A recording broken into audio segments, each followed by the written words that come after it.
sempurna telah ku terima darimu, bukan karena kebaikanku, hanya oleh kasih karunia-Mu. Kau pulihkan aku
Kasih-Mu Tuhan,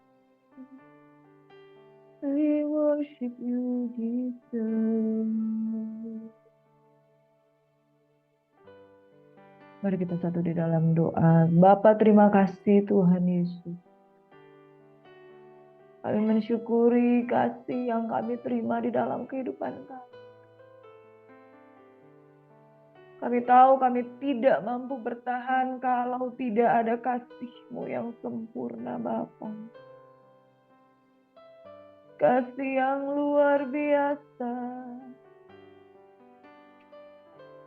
Kami tahu kami tidak akan mampu bertahan kalau kami tidak mengenal namanya kasih Bapa. Sungguh kami mengucap syukur buat pagi hari ini, Tuhan. Kasih-Mu menguatkan. Kasih-Mu memberikan kami harapan. Kasih-Mu menghidupkan. Kasih-Mu membuat kami dapat melanjutkan kehidupan ini. Sebab tanpa kasih Tuhan, rasa putus asa, rasa lelah, rasa letih, rasa tidak dihargai, rasa berdosa, itu semua membuat kami jatuh di dalam jurang kebinasaan, kelemahan, dan tak berdaya. Bapak, terima kasih buat kasih. Engkau harapan kami yang memberikan kami kekuatan-Mu. We thank you, Lord. In Jesus' name we pray and we pray. Haleluya. Amin. Selamat pagi, Shalom. Jumpa lagi bersama kami di channel Gracia Hope Compassion Channel. Kenapa kami memberikan nama channel ini Gracia Hope Compassion Channel? Saudara, seperti yang kita dengar, Gracia berbicara soal anugerah. Hope berbicara soal pengharapan. Compassion berbicara soal belas kasihan. Dan saudara yang diberkati, itulah yang kita dapat rasakan kalau kita hidup di dalam Tuhan. Kasih itu mengubahkan. Saya masih ingat ketika saya belum mengenal kasih Tuhan, hal-hal yang menjadi satu masalah yang saya pikir itu besar sekali. Kekecewaan itu begitu menghantui dan kekecewaan itu begitu mengecilkan pengharapan. Pernah enggak saudara mengalami hal itu?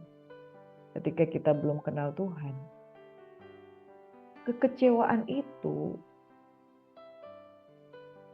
terjadi karena ekspektasi kita terlalu besar, terlampau besar. Ketika kita tidak mendapatkannya, kemudian kita mengalami yang namanya kekecewaan, putus pengharapan.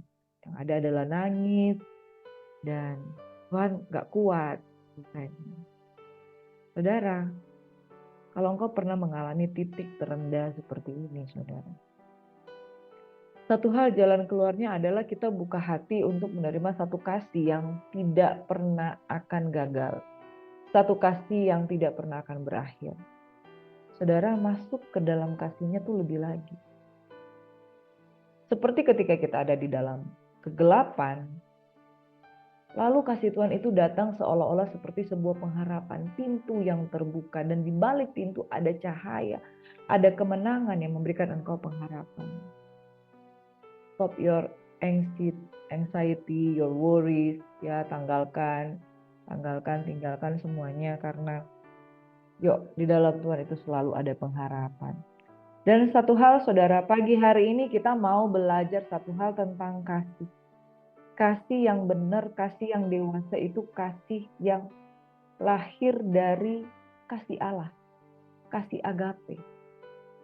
Ya, kasih itu sabar, love is patient, Ya, kasih itu murah hati, kasih itu tidak cemburu, kasih itu tidak memegahkan diri, percaya segala sesuatu, sabar menanggung segala sesuatu, ya, menutupi segala sesuatu. Saudara, intinya kalau kasih itu ada di dalam kehidupan kita, dia memperlengkapi satu kehidupan yang udah hancur, udah bobrok, udah mau hampir binasa. Tapi kasih itu rising up again dalam hidup kita. Saudara, dalam kehidupan ini kita bisa aja sudah memiliki segala sesuatu. Tapi tanpa kasih, we are not happy. Dan tanpa kasih, iman kita itu tidak sempurna. Bahkan di dalam 1 Korintus 13 ayat 1 dikatakan bahwa tanpa kasih kita ibarat gong yang berkumandang dan canang yang gemerincing. Tahu gong? Gong itu satu benda yang besar. Dan kalau dipukul, itu gaungnya besar sekali, saudara. Tetapi gong itu hanya nyaring bunyinya. Ya, canang yang bergemerincing, saudara, canang atau suatu lonceng-loncengan seperti itu ya. Kalau dipukul itu kuat, nyaring, bisa bergema, dan kalau di tempat yang luas itu gaungnya itu kedengaran. Seperti canang yang bergemerincing, tapi kosong, saudara. Saya mengibaratkan pepatah dalam bahasa Indonesia yang berkata seperti ini. Tong kosong itu nyaring bunyinya. Ya, tong kosong itu nyaring bunyinya. Artinya kalau kita tanpa kasih, kelihatannya kita kuat, kelihatannya kita bisa beraktivitas, kelihatannya kita bisa ngomong segala macam, tapi kosong. Hati, berbicara soal hati yang kosong dan tidak berdaya apa-apa.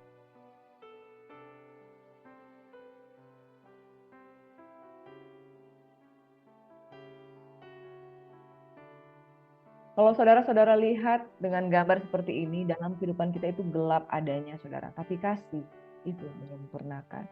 Demikian juga, saudara, seperti firman Tuhan katakan, kalau tanpa kasih kita ibarat gong yang berkumandang dan gemerincing. Sekalipun kita seperti orang yang penuh iman. Tapi sebetulnya di dalam kita itu emptiness, saudara, kosong. Kasih itu adalah the source yang ada di dalam diri kita, sebab firman Tuhan katakan bahwa Allah itu adalah kasih. Kasih itu adalah Allah sendiri. Tanpa Allah kita tidak mampu berbuat kasih, dan tanpa kasih sebenarnya kita itu nggak ada Allah di dalam diri kita. Nah, saudara yang diberkati oleh Tuhan Yesus Kristus, bentuk dari sebuah kedewasaan itu sendiri yaitu ada kasih di dalam diri kita. Yang saudara suka ya dengan namanya pernikahan. Istilahnya kalau kita mau bicara tentang kasih, pasti imagination kita itu adalah tentang sebuah pernikahan. Ya, indah sekali ya. Saudara, kalau saudara belum menikah, rasanya ini adalah momen yang ditunggu-tunggu. Rasanya ini adalah momen pernikahan antara pria ketemu dengan wanita yang cantik, yang dia sudah imagine, wah nanti kalau saya sudah menikah, istri saya akan masakkan saya masakan yang enak. Nanti kalau saya udah menikah, saya bisa duduk berduaan dengan istri saya. Kemudian kami dikaruniai dengan anak yang kecil-kecil. Jadi momen kalau kita membayangkan what is the greatest love in this world, kadang itu orang imajinasinya in the marriage life, ya saudara, ya seorang yang ketemu dengan orang yang dia cintai. Dan memang saudara, kalau kamu jatuh cinta, kamu akan merasakan, wah ini yang namanya cinta. Makanya itu ada cinta monyet, cinta dewasa, cinta yang benar-benar ketemu dengan orang yang begitu kita kagumi, wah ganteng, kemudian dia mapan, ya kemudian dia family man, langsung kita wah langsung in love, berbunga-bunga. Dan kita imagine-nya love itu that's all love that I know. Nah saudara, kalau kita imagination tentang sebuah marriage, kita berpikir di sanalah kita dapatkan kasih itu. Nah, saudara, yang saya mau katakan bahwa kesempurnaan kasih itu kita tidak dapatkan dari rumah tangga atau sekedar di dalam the marriage life. Sebab marriage life tanpa Tuhan itu kosong, saudara. Saya beberapa kali melakukan konseling pernikahan terhadap keluarga, dan justru saudara, keluarga-keluarga muda. Nah saudara yang diberkati oleh Tuhan Yesus Kristus, ada istilah orang berkata seperti ini. Di dalam 5 tahun pertama, Di dalam 1 tahun pertama itu ada bulan madu. 5 tahun pertama itu masih sayang-sayang. Tetapi lepas 5 tahun berikutnya itu udah mulai yang rasa namanya goncangan-goncangan. Itu dulu saudara. Tapi sekarang bahkan di 6 bulan pertama orang hanya merasakan madunya 6 bulan pertama. Lalu 6 bulan berikutnya, apalagi kalau mereka udah dikaruniai anak, mulai rasakan yang namanya goncangan demi goncangan. Jadi nggak segampang itu ketika kita berpikir tentang love is everything. Everything I do it for you. You are the love of my life. Bahwa kita berpikir kasih itu semata-mata ada di dalam marriage life. Ada semata-mata di dalam dua pribadi yang saling jatuh cinta satu sama dengan yang lain. Pada kenyataannya saudara, marriage itu tidak segampang yang kita pikir. Karena kalau kita menikah dengan orang yang tepat, oke, kita akan merasakan kasih yang luar biasa. Tapi kalau kita ketemu dengan orang yang tidak tepat, di situ akan terjadi neraka di atas muka bumi ini. Nah saudara, kasih tanpa Tuhan itu it's nothing. Dan saudara, kalau saudara sudah hidup di dalam kehidupan berumah tangga dan tidak menghadirkan Allah yang adalah kasih itu sendiri, saudara akan fail. Saudara akan gagal. Ada orang yang tidak mampu bertahan di dalam 1 tahun pertama, 2 tahun pertama.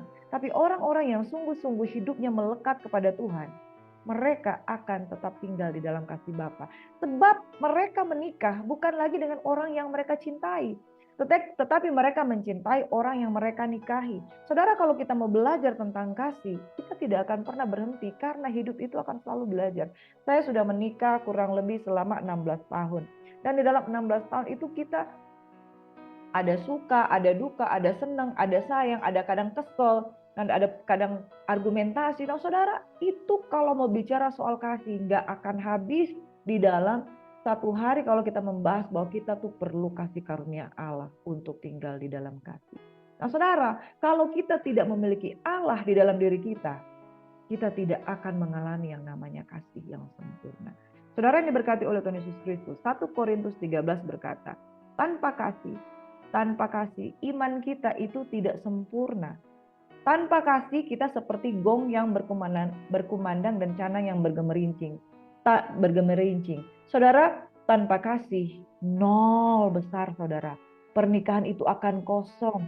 Mereka itu akan cuma senang di 6 bulan sampai 1 tahun pertama. Sisanya adalah bertahan di dalam kesusahan. The marriage life harus menghadirkan Tuhan di tengah-tengah kehidupan kita. Sebab Allah adalah kasih. Tanpa Allah nggak mungkin akan ada kasih. Kalau cuma mengandalkan jatuh cinta pada pandangan pertama, saudara akan gagal. Saudara akan melihat, engkau akan kembali seperti kanak-kanak. Ya, saudara, ada istilah kemarin saya baru sharing dengan teman saya, ada istilah seperti begini. Divorce, gray divorce. Gray divorce itu apa saudara? Orang-orang yang sekalipun sudah rambut putih, ya uban, gray hair ya, mereka memutuskan untuk kemudian bercerai karena nggak tahan. Karena mereka di dalam masa muda mereka masih berusaha bertahan. Tapi kemudian di usia tua, di rambut yang sudah mulai memutih, malah memutuskan untuk bercerai. Kenapa? Karena tidak kuat bertahan di dalam proses. Kasih itu perlu diperjuangkan saudara. Tanpa Tuhan, kita tidak akan mungkin hidup di dalam kasih yang sebenarnya. Hari ini kita akan merenungkan firman Tuhan. Nah saudara, kalau kita lihat di sini ada satu ilustrasi yang saya mau tunjukkan kepada saudara. Tong kosong nyaring bunyinya. Itu pepatah di dalam bahasa Indonesia. Saudara kalau melihat tong ini, ya ini tong mungkin ada yang terbuat dari kaleng. Kalau dia kosong itu sangat nyaring, tung sangat nyaring. Orang kalau kosong itu lebih banyak ocehan. Nah saya tampilkan ilustrasi juga di sini. The most dangerous person has read only one book. Jadi di kepalanya itu dia cuma baca sebetulnya 1 buku. Tapi orang yang di sebelahnya, di kepalanya itu dia mengetahui banyak hal. Ya, dia mengetahui banyak hal, pengetahuan ada di pikirannya, tapi dia lebih tenang. Orang biasanya yang ngerti sedikit, itu ngocehnya jauh lebih ribut. Ya. Orang yang nggak paham justru lebih banyak bertanya, justru lebih banyak komplain. Karena tidak tahu, justru dia pikir dengan pengetahuannya yang sedikit itu, dia bisa menjelaskan segala sesuatu. Tapi orang yang tahu, dia justru diam, tenang aja. Saudara, begitulah hidup kalau kita tidak punya pengenalan yang benar akan Tuhan. Allah adalah kasih. Semakin kita mengenal Allah, semakin kita dikuasai oleh pengetahuan. Orang kalau banyak tahu, dia itu diam aja, tapi dia jalan karena he knows what to do. Tapi orang yang nggak tahu apa-apa, itu ribut, complaining, curhat, segala macam. Ya, sharing. Saya mau sharing nih, saya kok begini. Karena yang ada di pikirannya itu pengetahuannya sedikit. Demikian pula orang yang nggak punya pengetahuan, nggak punya kasih, nggak punya Allah di dalamnya. Firman Tuhan katakan, nyaring bunyinya, tapi nggak ada isinya. Saudara, jangan sampai kita seperti itu. Orang-orang yang membeberkan segala macam persoalan, karena sebetulnya jiwa kita itu kosong, punya emptiness, dan kita memerlukan kasih Bapa. Itu isi kehidupan kita. Pada pagi hari ini kita akan belajar dan merenungkan firman Tuhan. Seperti ilustrasi yang saya sampaikan ini, saya memberikan judul firman Tuhan pagi hari ini, tong kosong kok nyaring bunyinya. Itu sebabnya saudara jangan biarkan dirimu itu empty. Amin. Harus ada mengisi dalam kehidupan kita. Tinggallah di dalam kasih. Tinggal di dalam kasih. Karena kalau tanpa kasih kita tuh kosong, dan sesuatu yang kosong itu lebih banyak teriak-teriak, punya masalah. Saya tuh pengen ini. Bahkan ada orang hanya karena masalah tuh pengen bunuh diri. Karena dia nggak bisa mengasihi diri sendiri. Akhirnya self pity, kemudian dia merasa tidak berharga, kemudian pengen bunuh diri. Saudara, tinggal di dalam kasih. Jangan tinggal tetap dengan keadaanmu yang kosong.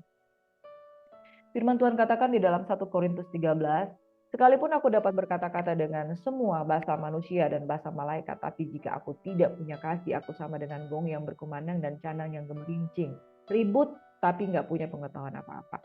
Sekalipun aku mempunyai karunia untuk bernubuat dan aku mengetahui segala rahasia dan memiliki seluruh pengetahuan, dan sekalipun aku memiliki iman yang sempurna, perfect untuk memindahkan gunung, tapi jika aku tidak punya kasih, aku sama sekali tidak berguna.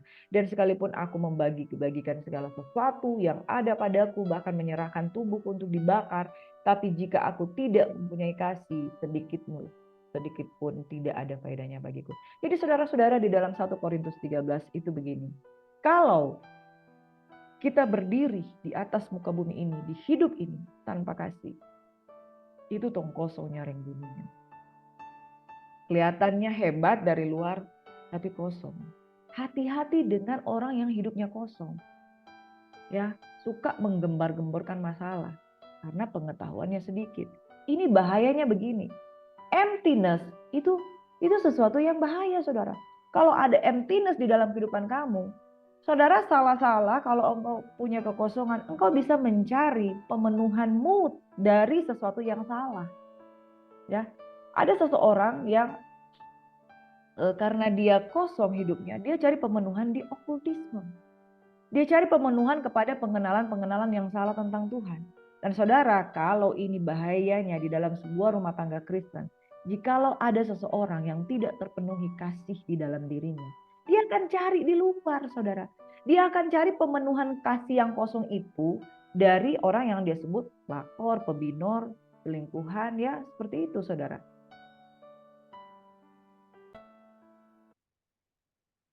Nah, saudara, kalau kita kosong, ciri-ciri orang kosong itu dia nggak happy.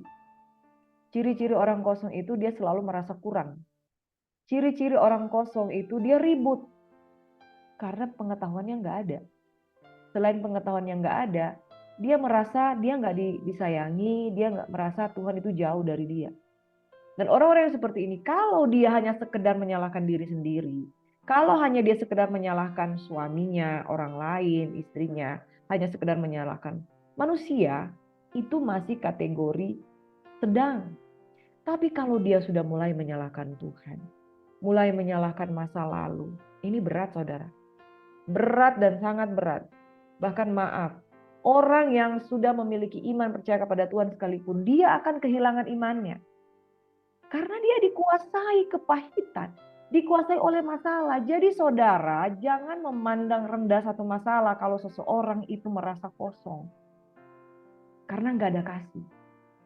Dia dikasihi, tapi nggak merasa dikasihi. Saya melayani orang seperti ini, saudara. Repot, saudara. Ribet, saudara.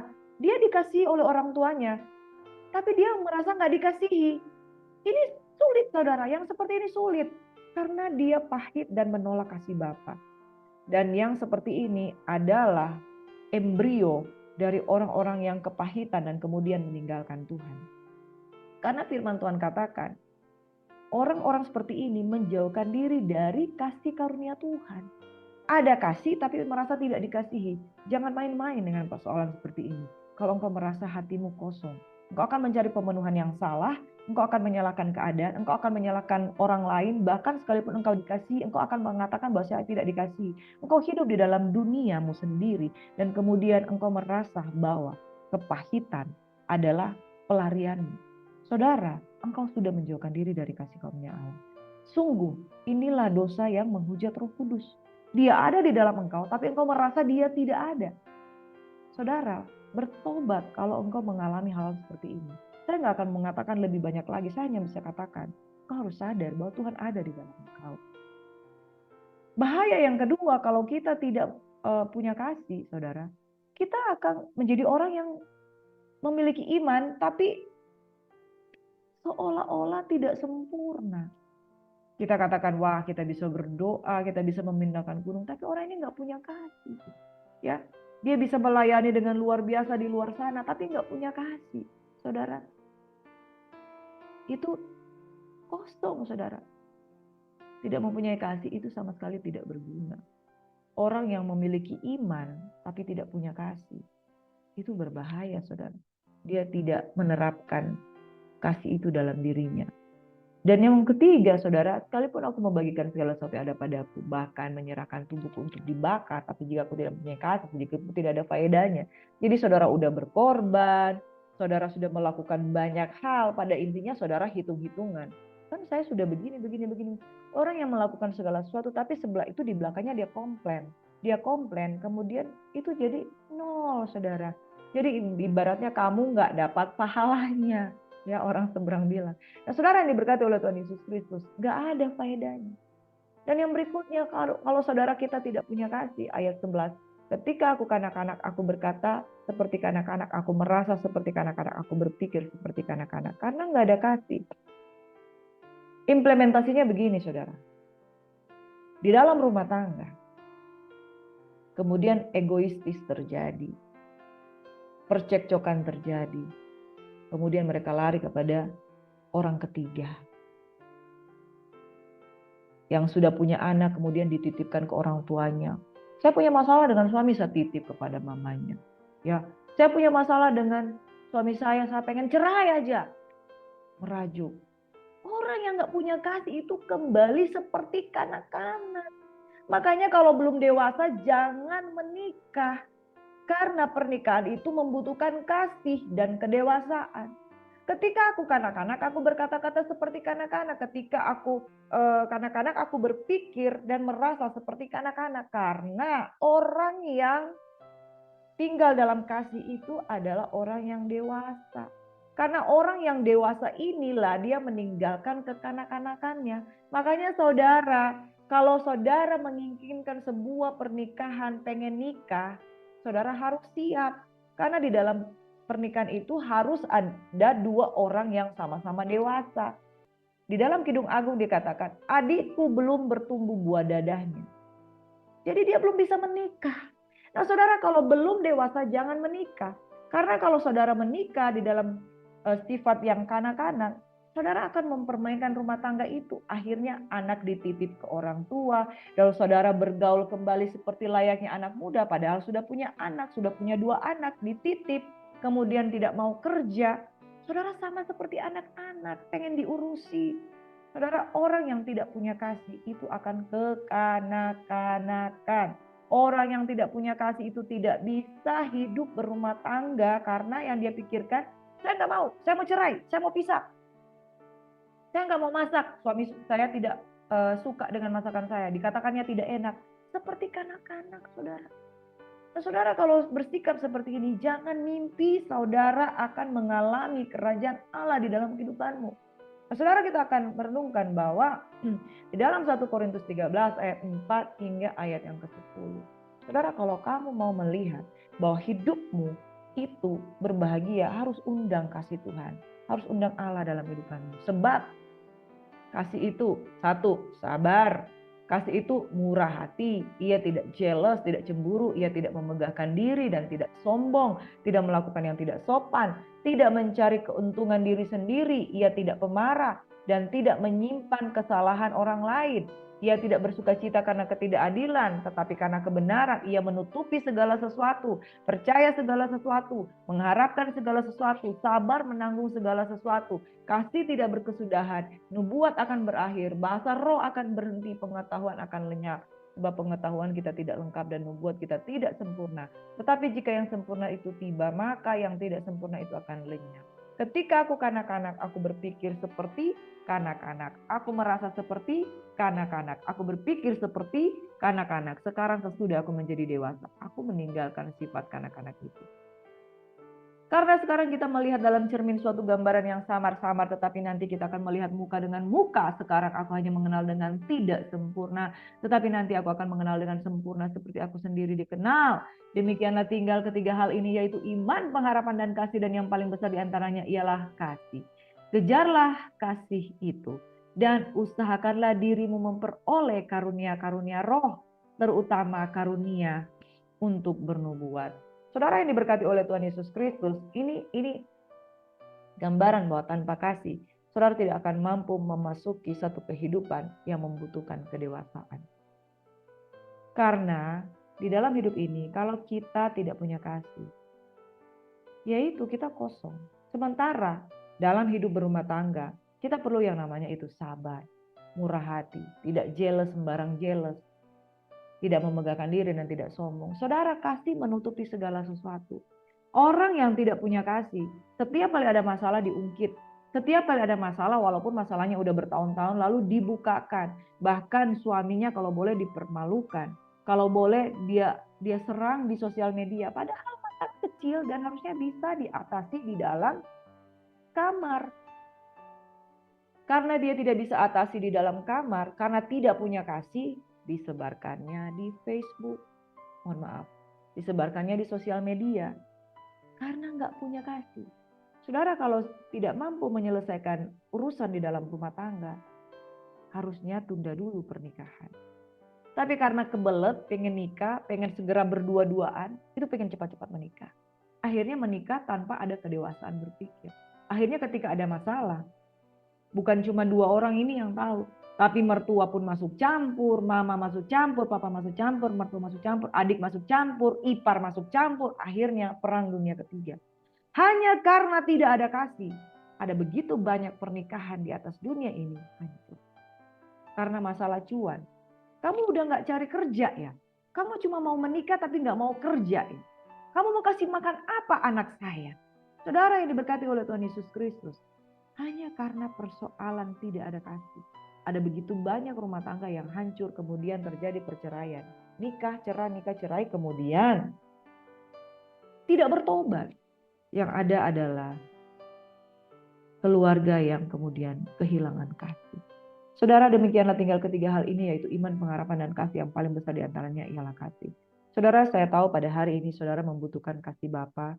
Sudahlah, tanggalkanlah segala persoalan dan masalahmu. Ini saatnya bukan menoleh ke belakang melihat masa lalu, tapi cari solusi bagaimana saudara menyelesaikan persoalan-persoalan dalam rumah tangga. Ingat, apa jadinya hidup seseorang tanpa kasih? Seperti gong yang berkumandang, tong kosong nyaring bunyinya. Jadi saudara, kalau hidup tanpa kasih, kita kemudian akan rame. Rame dengan apa? Dengan hal apa? Rame untuk membicarakan masalah-masalah kita. Tong kosong nyaring bunyinya. Saya memberikan tema pada pagi hari ini karena kalau kita nggak punya kasih, kalau kita empty, saudara, kita akan teriak kemana-mana dengan masalah kita. Akhirnya seluruh dunia tahu, tapi kamu sendiri tidak mendapatkan solusi. Hati kamu kosong, empty. Dan kamu merasakan kasih Tuhan itu nggak ada. Sekalipun memiliki karunia dan iman, tapi kemudian kita nggak sempurna. Saudara boleh melayani, tapi tanpa kasih. Itu nothing, saudara. Saudara melayani hanya sekedar formalitas. Bahkan ada orang melayani karena itu pekerjaan dia, tapi tanpa dasar kasih. Memberi tanpa kasih nggak akan ada faedahnya. Seperti anak-anak yang jadinya hidup tanpa kasih, seperti anak-anak yang belum dewasa.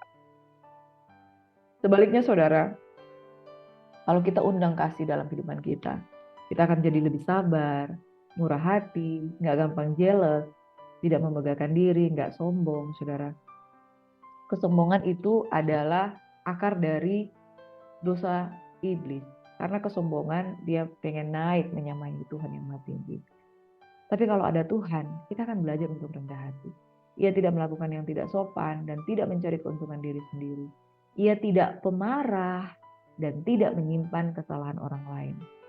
Saudara, hidup itu kalau kita terlalu mahir menyimpan kesalahan orang lain, saudara akan hidup di dalam dosa kepahitan. Dan jangan mimpi orang yang kepahitan itu bisa melihat kerajaan Allah.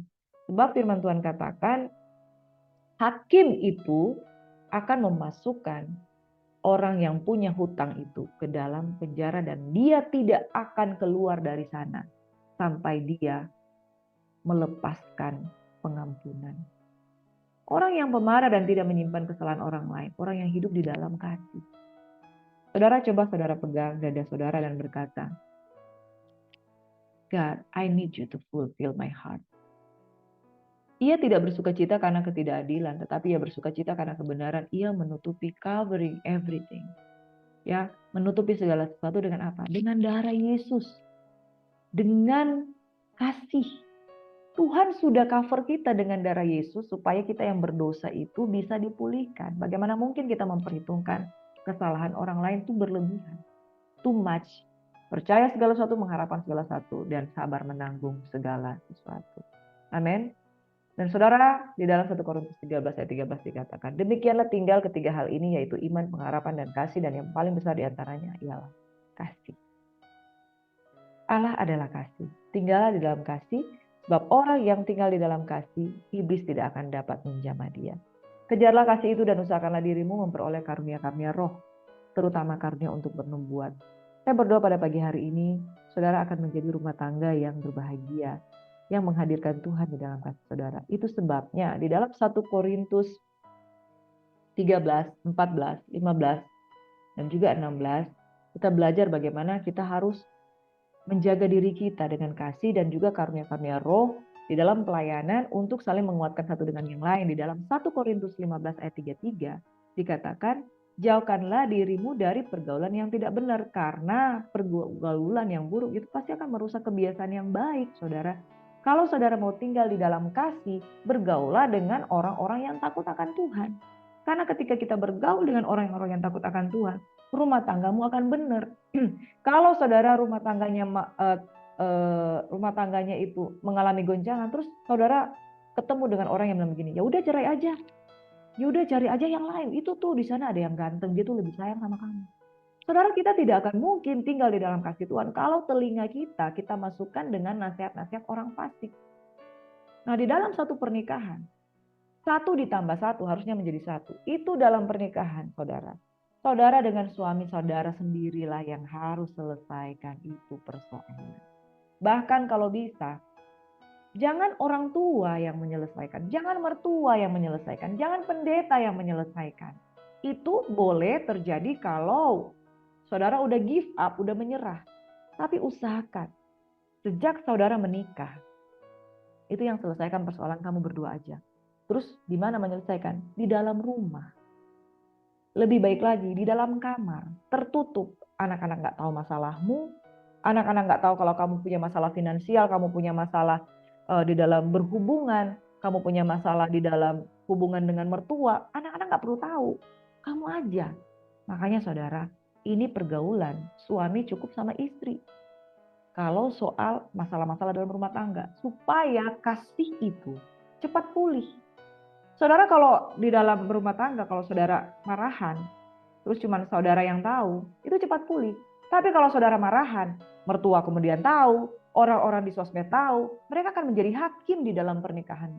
Makanya saudara, kejarlah kasih itu. Usahakanlah dirimu memperoleh karunia-karunia roh dan karunia khususnya untuk bernubuat. Artinya, lahirkan perkataan takut akan Tuhan di dalam rumah tanggamu. Dan jaga itu pergaulan. Supaya pernikahan itu nggak ada orang ketiga, orang keempat, orang kelima. Harus hanyalah ada orang satu dan orang kedua. Orang ketiga itu tidak boleh ada. Kenapa orang ketiga itu ada? Karena engkau izinkan pergaulan yang buruk itu merusak kebiasaan yang baik. Dan engkau izinkan menerima nasihat-nasihat yang gak benar dari orang-orang yang tidak takut akan Tuhan. Janganlah kamu sesat, pergaulan yang buruk merusakkan kebiasaan yang baik. 1 Korintus 15 ayat 33. Dan di dalam hidup pernikahan, tinggal di dalam kasih. Hadirkan Tuhan. Jangan hadirkan manusia yang lain. Jangan hadirkan nasihat-nasihat orang fasik. Boleh mendengar nasihat, tapi nasihat yang lahir dari takut akan Tuhan. Kalau di dalam pernikahan, saudara mulai bergaul, ya, istri nggak lagi akan menghormati suami.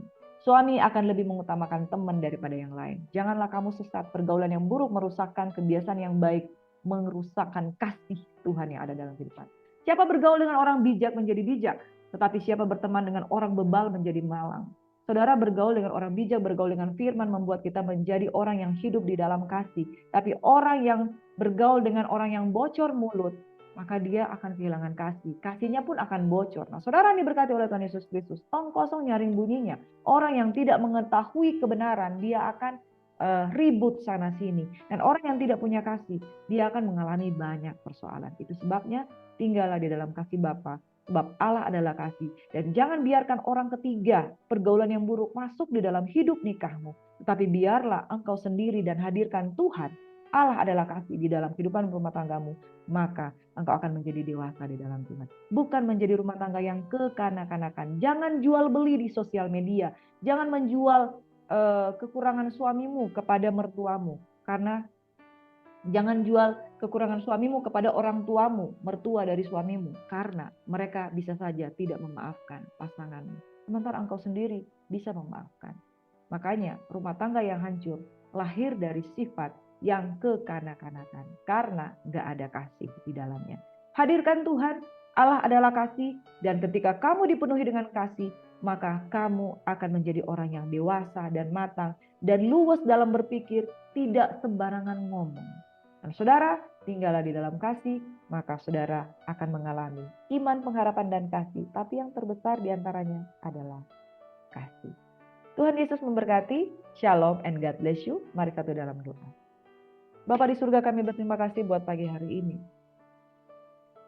Aku berdoa secara khusus bagi mereka yang sudah hidup berumah tangga 1 tahun, 2 tahun, tetapi mereka memiliki kekosongan di dalam hati mereka. Saling menyalahkan, menjadi kembali seperti kanak-kanak, saling serang satu dengan yang lain, saling menyalahkan satu dengan yang lain, tidak menyatu. Bahkan pernikahan yang awalnya sudah dimulai dengan kasih sayang, pernikahan yang awalnya sudah mengeluarkan banyak uang untuk melakukan pesta pernikahan yang mewah, tetapi tidak menghadirkan Tuhan di dalamnya, mereka kembali seperti kanak-kanak. Bapa, kami berdoa di dalam nama Yesus, pernikahan-pernikahan ini Tuhan, kami serahkan ke dalam tangan Tuhan yang penuh kasih. Jangan ada orang ketiga, jangan bergaul dengan pergaulan-pergaulan yang buruk. Biarlah mereka menghadirkan Tuhan Yesus Kristus di dalam rumah tangga mereka, sehingga suami akan kembali kepada istri masa mudanya, dan istri akan kembali kepada suami masa mudanya, dan mereka kembali akan menjadi satu di dalam Kristus yang menyatukan mereka di dalam roh yang takut akan Tuhan. Suami akan takut akan Tuhan menjadi imam, dan istri menjadi takut akan Tuhan dan tunduk kepada suami. Efesus 5 ayat 22 hingga 33 akan menjadi bagian mereka, yaitu rumah tangga yang diberkati seperti di dalam Mazmur 128. Dan apa yang sudah diberkati Tuhan diberkati untuk selama-lamanya, dan mereka tidak izinkan kekosongan ada di dalam kehidupan mereka. 5 bahasa kasih. Ya saudara, dalam nama Tuhan Yesus Kristus, engkau diberkati untuk saling mengisi satu dengan yang lain. 5 bahasa kasih. Bahasa quality time. Ya Tuhan, ya bahasa Tuhan, pergaulan yang buruk dijauhkan daripada mereka. Tetapi kasih yang dengan satu dengan yang lain, saling memberi dengan pemberian yang baik, saling afirmasi satu dengan yang lain, saling melayani satu dengan yang lain, saling bersentuhan satu dengan yang lain, dan saling menghargai dan kemudian menghadirkan Tuhan di dalam rumah tangga mereka. Dan kami berdoa di dalam nama Yesus, bagi mereka yang hidup di dalam Tuhan, saat ini hidup mereka tidak lagi tong kosong, nyaring bunyinya, tetapi menghadirkan Tuhan. Kalau ada Tuhan dan kasih dalam kehidupan mereka, mereka akan berbahagia, diberkati di dalam roh kekuatan Tuhan. Bapak terima kasih, berkati keluarga rumah tangga yang sudah mendengarkan firman Tuhan pada pagi hari ini, diberkati di dalam nama Yesus. Tetap bersemangat untuk melanjutkan pernikahan, tidak bercerai. Dan di dalam nama Yesus mereka menjadi lebih daripada pemenang. Terima kasih Bapak di surga. Berkat Allah Abraham, Allah Ishak, Allah Yakub, Allah di dalam kasih karunia di dalam Tuhan Yesus Kristus memberkati, menyertai, anggur yang baru, tercurah, mengasihi, melayani, mengampuni, saling menutupi segala sesuatu, percaya segala sesuatu, tidak jealous, tidak cemburu, tapi sabar menanggung segala sesuatu. Dalam nama Yesus Tuhan, kami berdoa dan mengucap syukur. Haleluya, haleluya, haleluya. Amin. Shalom, Tuhan Yesus memberkati and God bless you. Selamat beraktivitas. Amin.